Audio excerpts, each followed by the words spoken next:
I have frequently been asked why a person of my background, a former chief of the defense staff, a former chairman of the NATO military committee, why I think there is a cover-up, or what the reasons may be for governments wishing to cover up the facts about UFOs.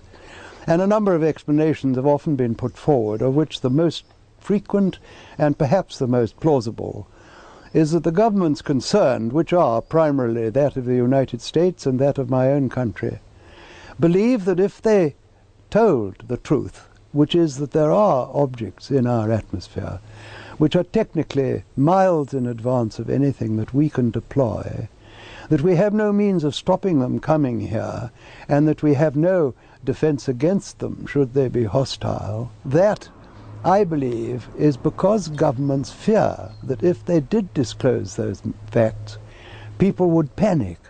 People would rush about, jam the switchboard like they did on that famous day in New York when there was a spoof, Martians have landed.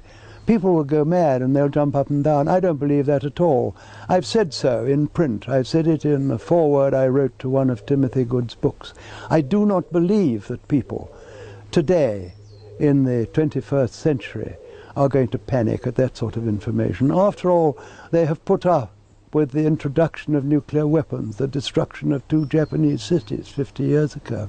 They put up, not put up with, it's the wrong word, they take as a matter of course that we can land vehicles on Mars. They land to the precise instant forecast years before, vehicles on distant planets. Why should they panic?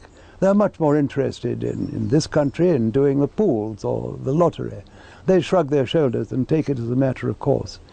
Anyway, they don't trust politicians, in my experience. So I believe that that is the most likely explanation. There are, of course, others, but I think I'll have to settle for that.